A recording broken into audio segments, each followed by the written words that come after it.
Welcome to the Through the Table podcast with Tom, Rick,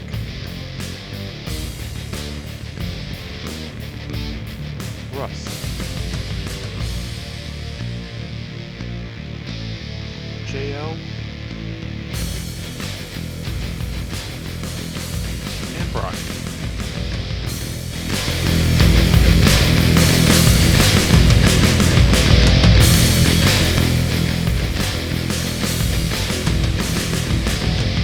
Welcome back to part 2 of Through the Table podcast number 21. People that want to watch are going to watch, Yeah. But the thing is the WWE is slowly driving away the people that want to watch. Yeah, because all they care about is money. They don't care what's going on. If they get the big contracts, they're happy. I mean, there are definitely people, and again, I'll get into this with Russ. There are definitely people who will follow it blindly forever because, you know, it's God, so much I got to wait for Russ for. But think about it. It's like you sign a baseball player to a high contract, right? Sure. Yeah. Think of you're signing them because of what they did for the previous few years, Like for Chris someone Sale's else. contract. For Chris Sale, for instance.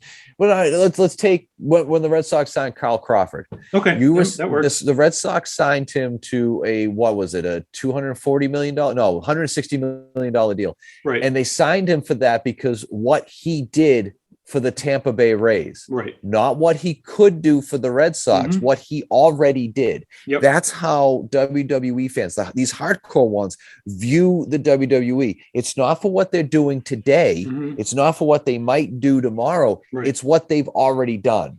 Right. Oh, but Hogan. Oh, but the Attitude Era. Mhm. Those Oh, but literally John the first Cena. two things. The first two things that popped in my head was Hogan and the Attitude Era. Yep. Oh, Like, yeah. Everyone says it. Yep. 100%. And that's what we're seeing there. It's not the present. It's not the future. It is what's happened in the past. Right. And they're so blind to the fact that the last 20 years have been a dumpster fire, an absolute dumpster fire with some sprinklings of real good talent. Sure. We've already mentioned Punk. I already mentioned Cena, Randy Orton, guys like that. Yep. But the programming is terrible. You know, but that's what we're looking at. We're looking at a hardcore audience that they just remember what it used to be. Sure. We're paying them for what they once were. Yeah. Why do you sit through a 3-hour Raw? Because you remember Raw used to be fun all the time. Right. It's not because it's good now. There's a reason why their highest rated Raws for the last few years is when they do the Raw old school stuff. Mm-hmm. which isn't that coming back? Didn't they just announce you were one saying of those? what, Retro Yeah. Raw in January? That'll Retro be probably the Raw. highest rated show for the year. That's the only time that Raw is any good. And then And usually people the night actually after care. WrestleMania. Those are like the two highest rated shows usually. Yep. That tells you something right there. Yeah, you need to see Hacksaw again. Yeah. Bring out the old stars and parade them around, and every year they look worse and worse. Jimmy and his megaphone and Yep. Hogan out in the back talking to no one. Scott Make sure Hall. Make sure DiBiase does his laugh at some point. Yep. Get Nash to Yep. dye his hair and show up. Gotta have Ron Simmons get yep. the Oh damn yeah, thing. Ron Simmons to say damn somewhere. Literally about to say it. Yep. It's the same But you show they've run the last Yeah. 3 years. And somewhere you mentioned Ron Simmons is going to be him and JBL and Oh, yeah. a bunch of the other guys playing kind of a- cards in the yeah. back. DX reunion. Yep. Mm-hmm. For the 30,000th time. Let's hand out the glow sticks. I don't remember DX having glow sticks when they were at their height, but whatever. When they came back the second time, they had the glow sticks, but no one remembers that. Right, the 2009 run, right? Yep. Something like Yeah. that, yeah. Mhm. Yeah. Oh, yeah. You go to the stupid house shows back then, and that's the only thing that sold was the damn glow sticks. You could buy them at the Dollar Tree for $1, but they're paying $9.50 or whatever at the concession stand. Like, what idiots? Oh yeah. So random story about 2090 Generation X. I don't even know why this popped in my head, but That's okay. they were on the cover of, I think, that year's SmackDown vs. Raw. Okay. So at the time, Toys R Us was doing this thing where if you bought SmackDown versus Raw, you would get a Shawn Michaels Triple H 2-pack. Oh, okay. Like, so Mhm. at one point they had stacks of them. And what they did was they put an old price tag, like a sticker over the original price tag. Because what it was is if you would buy if you bought the game, they would, scan the figure, the 2-pack, and it would only be a penny. Yeah. So I would literally just go to Toys R Us, yank the sticker off, and buy like 10 of them, and it would literally cost me like a dime. And it just, you go there, you buy a bunch of other stuff. I would just sell those at like Comic Cons for $15-20 a piece. I don't know why I just thought of that, but it was just like one of those just random things. Like, nobody wanted them, so I was just buying them for pennies. It's awesome. Hey, at least you could make some money off of it. Super funny. I think I had like some family member came over for Christmas one year, and it's like, oh, we didn't get him a gift, and I ran downstairs, just gave him a Shawn Michaels Triple H 2-pack. That's great.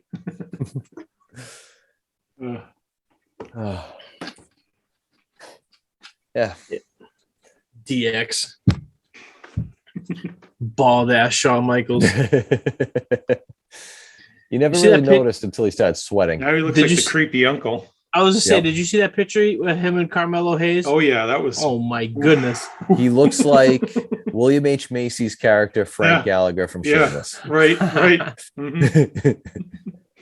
He's oh man.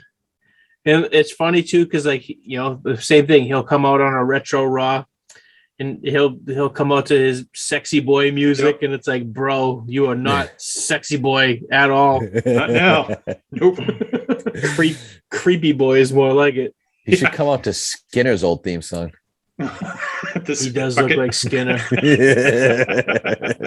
Yeah. That's that hilarious. Picture with Carmelo was like, oh geez. Did you see the other Carmelo picture that he took with Gabe in the Triple H position instead of, because Triple H is right? He hasn't been there. Has a cardiac incident or whatever they called it. Mm-hmm. So yeah, there was a picture of Carmelo Hayes and Gabe Sapolsky's doing the I didn't Triple see H that one. No, I didn't see that one. Yeah, I was just like, oh man. Someone tweeted it, and the tweet right underneath it just said, "I miss Triple H." Oh, you're talking about him. He's still not back. It's been over a month now. So this little incident's more than a little incident. It's a cardiac incident. I'm just saying it's more than a little one because he's been gone for a while. Is there confirmation he actually had a cardiac incident? No, they just said it. Okay. That's what I was curious about. Yeah, they've just said it. I don't think anyone's come out on it. And Stephanie did some interview this week. They were asking about it, and he goes, "Oh, that's a personal thing." She wouldn't even say what happened, but she would say that the fans are happy with how the WWE is being run. The usual garbage they do every year. Oh, we listen to the fans. We do exactly what they want us to do. Nope. I don't know what fan she's talking to. Well, he's in the bottom right corner of my screen. Do you remember that when that was the thing? They came out and like, we're gonna listen to you guys, and it's like, no, you're not. They used to send me surveys all the time with the network when they were with the network, and I'd answer them, and then I stopped getting them because I would trash it. Oh, yeah. That's funny. They're like rate Extreme Rules, and I'd go in there and what's wrong with Raw, or what do you want to see improved, and I go into detail. Then all of a sudden I get one a month, and I get none now, and it's like, oh, okay. That's I see hilarious. How it is. I'm too negative, so they don't want to talk to me. Honestly, the best part about pay-per-views for a while was I'd go to my buddy's house, we would just get hammered and watch the pay-per-view. And it's now that ever since the pandemic, we really don't watch the pay-per-views and stuff. I just watch them at home, and it's like, wow, this really sucks without alcohol and friends. You know what I mean? It's like I'd get stuck going to the former EWA owner's house there because he had a scrambler, so we'd watch it for free. Oh, yeah. Remember And those days? Mike would be under the blanket. Jason be in the corner puking. Oh God, those are Jesus. Not another Sunday. Exactly. Oh man. Mhm. People getting hosed off. Ah, fantastic times. Post off like a dog. Can't leave because I can't miss this match. It's too important. Sitting in puke for 25 minutes. Oh my goodness. There were a few times I remember me and you rode together. Oh yeah. And I remember second those pay-per-views were done. We're just dust. Yeah. Once that 3 count hit, we were out the door. Oh, I don't even remember saying goodbye to people. I just know we were in the car. No, we just were out. The hell out of there as quick as we could. Curious. How do I ask this? How do I ask this in a good way? Russ, I compared people who are very into the WWE to say a Major League Baseball franchise giving a player a ton of money for their previous accomplishments with another team. Such as when the Red Sox signed Carl Crawford. They paid him $160 million for what he did for Tampa Bay, not for what he's doing today, not for what he's doing in the future. It's for what he did previously, for the previous 5, 6, 7 years. With that said, that contract was terrible. It didn't work out, obviously, and he was crap then, and he was crap in the future. Yep. Our hardcore WWE fans are we waiting for Stone Cold Steve Austin to show up again? Are we waiting for Hogan to show up again? Are we waiting for a second coming of Cena? Or is there legit excitement for the product today? Because I just don't see the way the product is today, anything to be truly excited about, especially when you can't see the next man up as far as title pictures go. I think there's definitely a nostalgia factor, and when Austin or when Cena comes back, it's exciting because it adds excitement for the wrestlers themselves, for the fans, for WWE. They seem to try a little more. Like this weekend, Jason Sudeikis is returning to Saturday Night Live. I'm sure it's going to be a better than most times Saturday Night Live because he's coming back and they don't want to kind of rain on his parade, so to speak. He'll do the greatest hits, but maybe he'll do something else that's funny. So there's definitely that.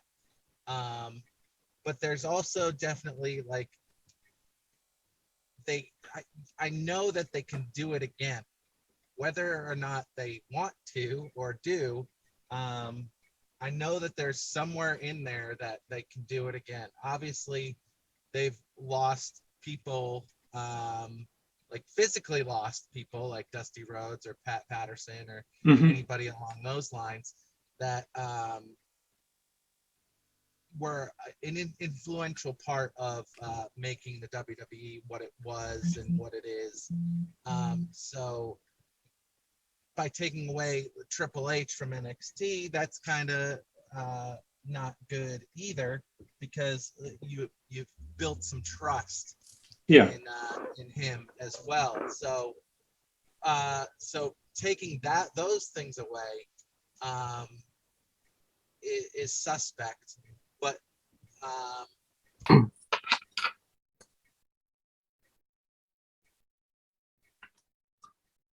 now we lost him. Yeah, We lost you, Russ. I see the lips moving, but Your audio nothing's crapped out. Uh-oh.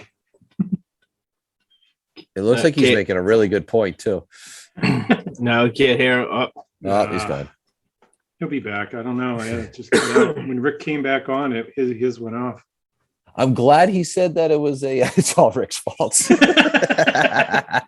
Usually is. Someone caught what I was saying. I was like, it took me a second. I was like, wait, what? I'm glad he Damn you, said that Rick. it was a nostalgia thing. That it's a lot of it is a nostalgia thing. Because I really believe that's what it is. I think that Yeah. I want them to get back to where they used to be. Of I course. think it's healthy for the business if Yeah, they did. totally is. With that said, back to my Kyle Crawford analogy, when Kyle Crawford became an average player who was making $160 million, he never did quite get it back. But you thought he could because he did it once. Right. But the fact is that once you lose it, you lose it. Yep. You know? I mean, Goldberg's getting that money. He's not doing anything exciting. Yeah. Randy Orton's just kind of muddling around. He's not doing anything exciting anymore. That RK Bro gimmick was fun for about 3, maybe 4 weeks. Yeah. And Riddle might be the most annoying person in professional wrestling. Like, all right, we get it. We get it now. And you have him riding out with a camel yesterday. Mm-hmm. That was ridiculous. Yeah. And it's funny too because on the indies, Brian, we saw him when we went to that Progress and the Evolve shows. Yep. He worked both shows. Yep. Mm-hmm. And he was amazing. The first time I seen him, that was your first time? Yeah. Oh, okay. And it's like I've heard of him, and I've heard he was like at that point he was that was right before he signed with the WWE, and it was I think weeks before I believe. Yeah, and he was only at that point 3 years in, maybe. Yep. Right. Mm-hmm. So I mean, he's still less than 5. I want to say maybe around 5. About 5 now, I believe. Yeah. And it's just he's good, and I mean he has a natural charisma. He's more of a cartoon character now because Vince Yes. thinks he's funny all the time, so he tries to make too many jokes and over exaggerate everything. He's a comedy guy. But in the indies, he was just running around doing the bro, but it wasn't he was just a dude. It wasn't overly done. Right. But like that's WWE wants to make him like a pothead without actually saying that he's a pothead. Right. Yep. Right.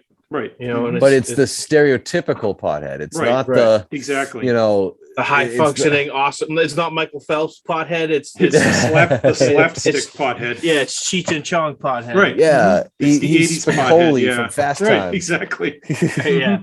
Exactly. Mm-hmm. I mean, they have the people there to really turn it around, but you got to have the right writers in there, not just people from soap operas that can come in and write for you. That's not going to do anything for you. See, I'm going to debate that they even have the people to turn it around, because I think they got rid of all the people that they had that could turn it around. I mean, they've got probably the best worker in the business, in my opinion, AJ Styles, but he's not getting any younger.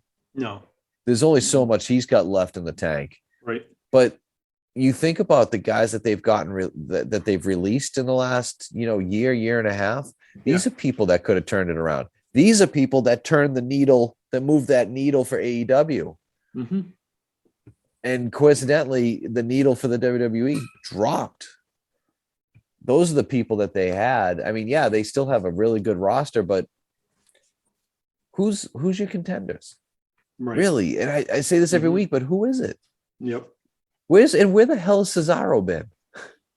The last time I remember hearing his name was when he was fighting Roman.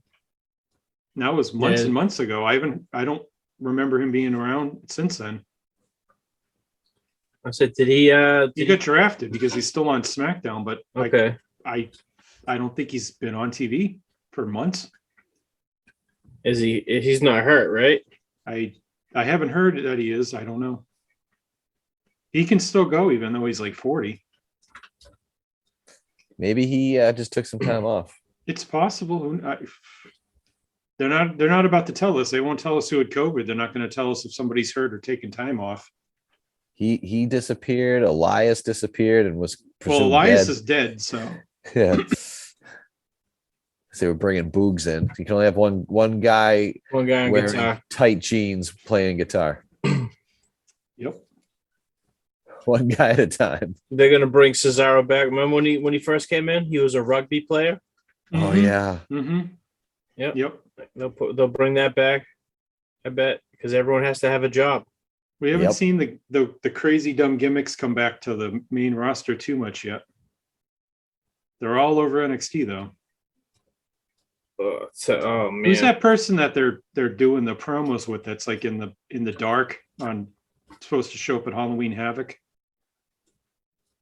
I don't know. Yete? The solo Sokoa? No, they're like carrying around a shovel, and they said they're going to make their big return. I don't know who it is. I haven't even seen that. Oh, okay. I guess they ran the promos last couple of weeks.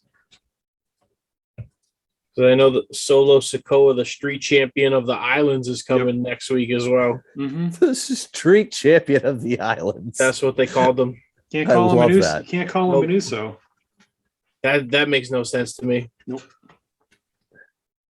They're gonna have to like shave his head or something. It's like, oh, the Samoan guy with all the same tattoos that looks exactly like these other two guys that we have on the roster. Right. Who the hell could he be?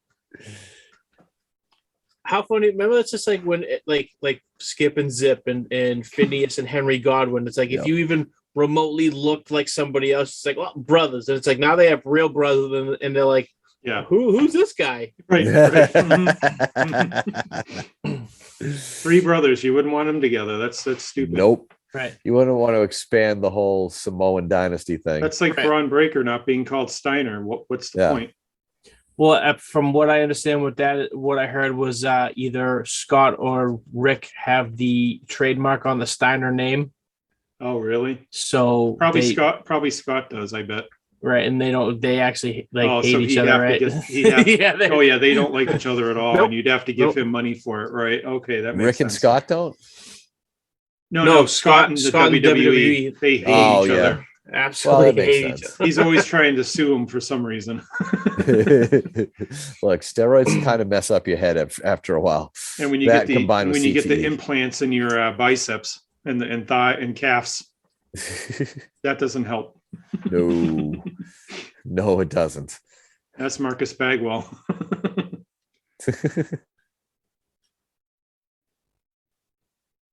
Oh, everyone froze. Marcus no, we're back.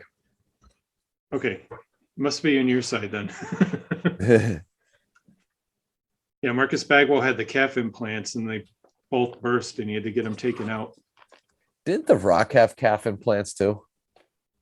Probably. It sounds right. Pec implants. Right. That's what I always thought. That's what the rumor was the pec implants. That's why he started wearing the pajamas. Yeah. Mm-hmm. That's true. I don't know if that's a thing. I don't know if no one ever figured that. Because now The Rock is just jacked out of his mind. He is a legit Rock. He's exactly. It's just a freak show. Mm-hmm. It really is. I kind of wish he was like that back then. You know what I mean? Like, yeah. I mean, you look at video of him back then. He's kind of pudgy. Like, right. the muscle, Mm-hmm. it's there. It's definitely there. He's a big guy, but he's like kind of pillowy. Mm-hmm. Yeah, it's probably the best way I can describe it. That's and now you guys got muscles where people don't have muscles. It's just lose more with his neck. Most people do with their arms. Yeah, right. But yet I buy the clothes. That's what WWE's waiting for too, right? For him to come back at some point. Oh, they're hoping for Mania, though, right? No, not this year at least. I think he's filming something, right? I think it's getting in the way of his filming schedule. Right.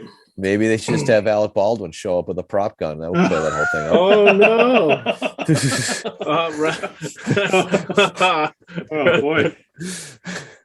Yeah, he's got movies through the summer now. He's one right after the other. He's doing stuff. He just does everything. Yeah. I saw a meme. It was a Snoop Dogg meme, but I kind of feel like it applies to The Rock. It's like The Rock has like finished like the game, and now he's just doing all the side quests that he's just.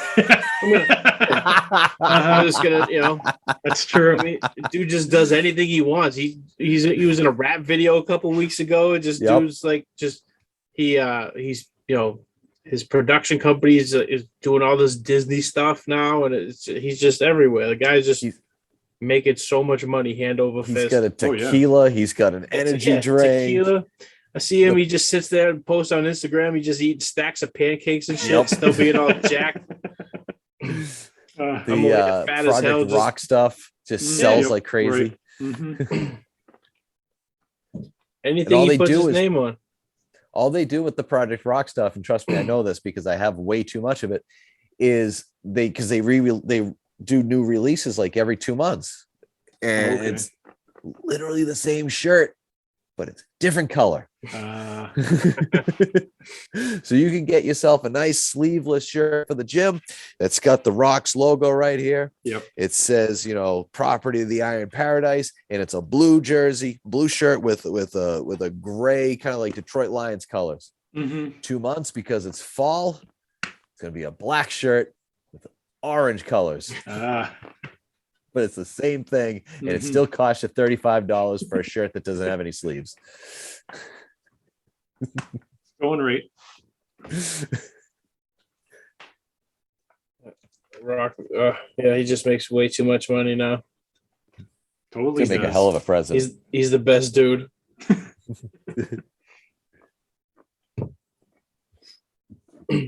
So apparently Brock Lesnar just got suspended from SmackDown. For what?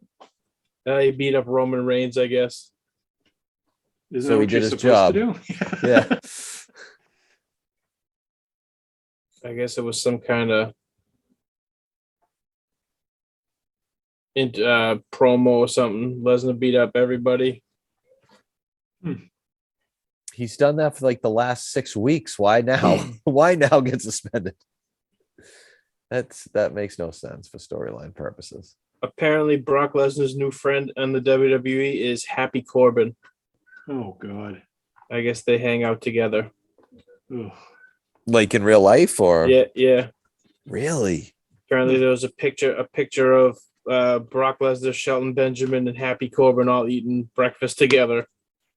Odd. I mean, the Shelton Benjamin and Lesnar makes sense, right? Well, they were a tag team in OVW, and they were both from Minnesota, I think, right? Right, but they are. Happy Corbin's just kind of like, strange. Corbin has now become the just incredible of the clique. Right. That's a good one. I like that. He just sat down at the table one day. Hey guys. Yep. Can I be part of your group? It's kind of like when people would randomly join the New Breed. Every show. Went from 2 people to 12 people.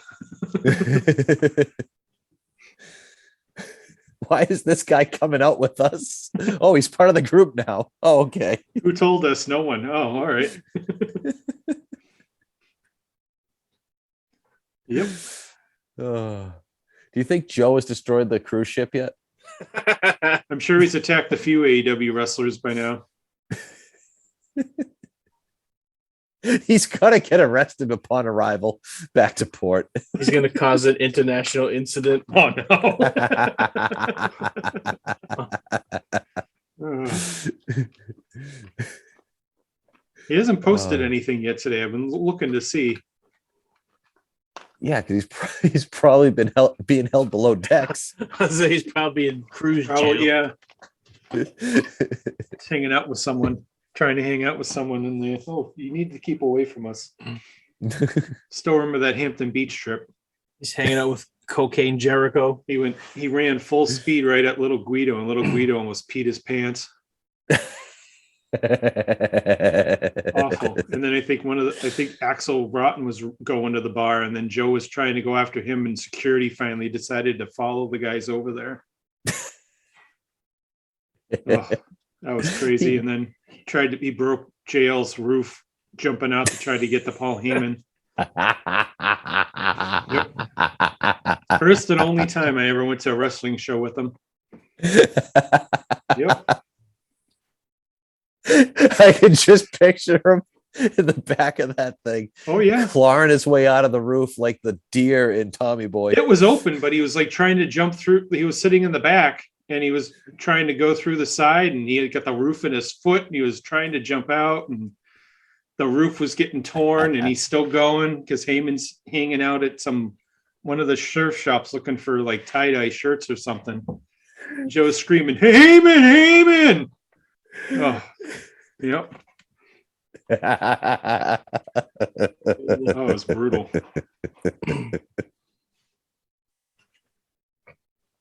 Yep, I'm sure that's what the cruise ship's like. He sees one of the guys and he runs full speed at him, and they turn the other way and book it.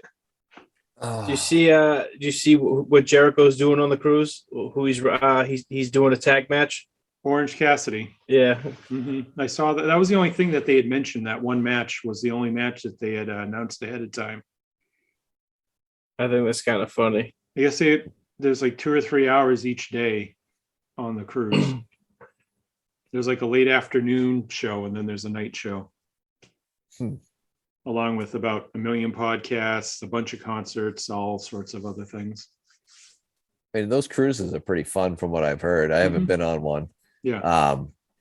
Everyone was complaining about the 4-hour line to get onto the ship the other day. Yep. Well, they just opened the boat at like 11, and you could get on there till 5 before it left. Everyone decided they needed to get on the boat at 11 exactly. Yeah. So, I mean, it is what it is. Right. When you have, how many people get on those things? Like 5,000? A bunch. Yeah. So yeah, they probably I would say 3 because they'd have to have, like, it's usually 5, but you got to think they have all the talent and then right. That's true. The ring and them and the Yep. stage and the they have bands. some and rock bands and the wrestlers and so 3's probably about right. Please stay tuned for part 3 of Through the Table podcast number 21 coming very shortly.